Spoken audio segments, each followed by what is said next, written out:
Hello, everyone, and welcome back to the FYE Talks podcast. My name is Alexis Hutchinson, and I'm your host today. Remember to tune into the podcast every Tuesday and Thursday at 1 p.m. for awesome episodes just like this, especially because this month we're focusing on academic success skills, tips and tricks, all kinds of great ways that you can improve your GPA, ace your exams, and ultimately do well this semester and in future semesters. So, last episode, we talked about test taking skills, and those are definitely important. Today, we're focusing on an equally important topic, and that is study skills. I feel like studying is kind of something everybody knows, of course, but I feel like not a lot of people feel confident with. A lot of people kind of in theory know how to study. They have somewhat of a system that they feel like works for them. But as far as being intentional and having some practices that you can, go to that really make you feel comfortable engaging with the material, I feel like that's where a lot of us fall short, myself included. And so we've gathered some information and we're going to talk about different ways that you can incorporate other practices and maybe some things you might not have thought about to engage more with the material and make your study sessions more effective. So, for example, this is a popular one. This is one that a lot of people probably know about, but maybe aren't appreciating how impactful it can be when it comes to studying, and that is spacing out your study sessions. So obviously, we're all familiar with the last minute cram that tends to happen anytime that there's a test, quiz, or exam that we know about in advance. We tend to get really stressed, really anxious, put it off, and then try and cram the last minute to try and get all that information into our brains before we go. But honestly, that tends to just leave people exhausted and full of anxiety and feeling even more unprepared for the test than if they maybe had not even looked at that material at all. So when it comes to studying, space those sessions out. It can be a little bit easier to find 10 or 15 minutes multiple times a week to look over your notes and engage with the material in a really active way than to try and cram it all in one 3 hour session that you don't feel committed to, you feel like is just completely overwhelming. And you end up forgetting a lot of that information because you just cannot retain all that much in that amount of time. So, spacing out those sessions can really, really make a difference. But if you don't know how to engage with the material in the first place, spacing it out obviously probably isn't going to be enough. So when it comes to studying, I think people equate studying with reading, and that's just not true in a lot of instances.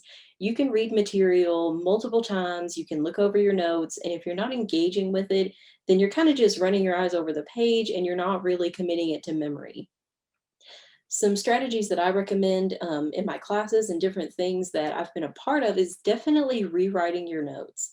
If you're not re engaging with the material, if you're not doing something that activates your brain, your hands, multiple senses to help you feel like you are doing more than just scanning the page, it's going to be hard to remember what you're trying to study for.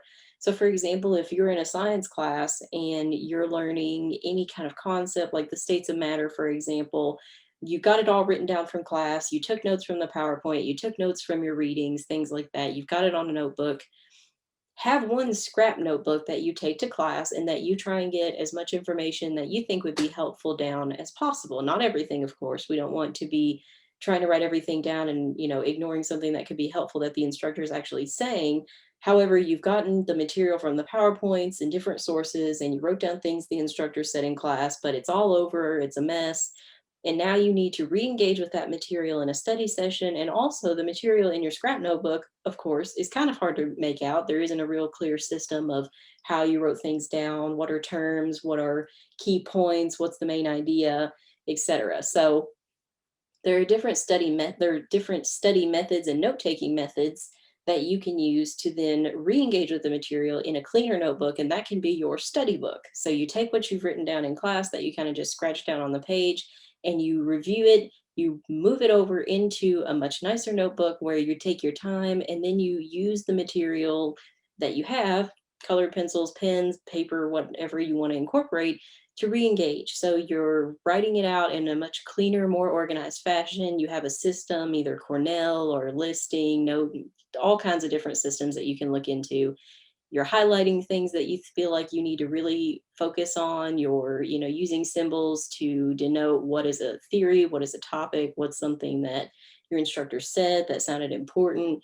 You're doing all these things, and not only are you making it easier to go back and review later, but in that moment where you're transcribing all that information down into your other notebook, you're re-engaging with the material in a much more practical, much more intentional way than just reading over your notebook um, as you were doing before. So again, and when you go back to re-engage with that material again, it could be worth rewriting it down again, or making different lists, reorganizing the material on the page. There's all kinds of different ways that you can re-engage with that material later on. Another really great study session tip is definitely flashcards and testing yourself, or doing flashcards with a friend or a family member. If you can create flashcards for material that works well in that, for example, like a medical terminology class is perfect for flashcards. It's really effective to, one, creating those is again engaging with the material, but then two, you can use them to quiz yourself. You can mix them up, you can do it over and over, and you're not going to just be remembering it on the page the way that you wrote it down, but you're going to actually be engaging with the material and seeing if you know the definitions, you know the concepts, etc.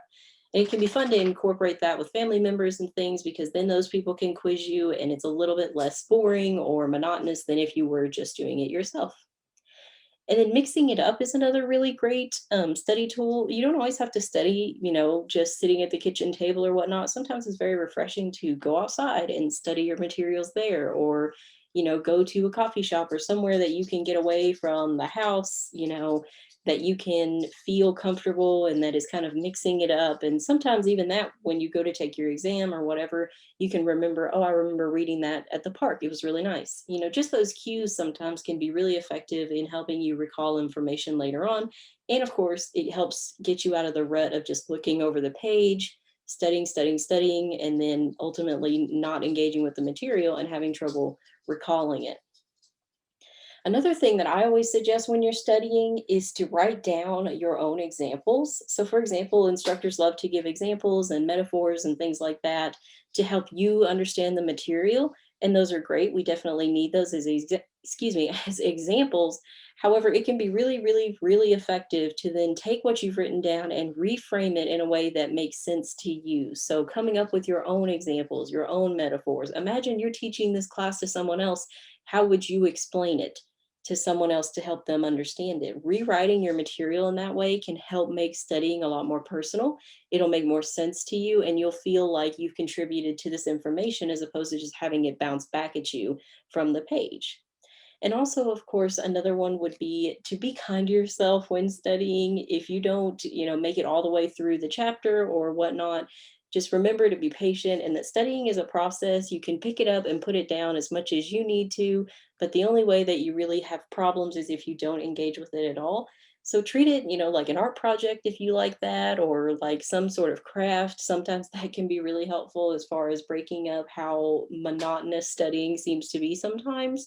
So definitely check out those tips and tricks. I encourage you to look into all of these different methods. And if you would like more information or an explanation or examples or anything like that, you can always reach out to myself at ahutchinson0029@kctcs.edu.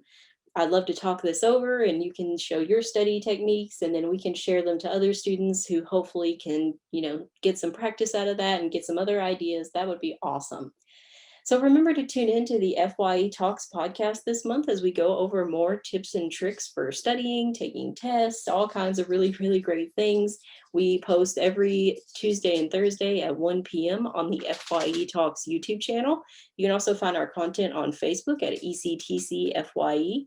So make sure that you tune back in for more great information, and have a great day.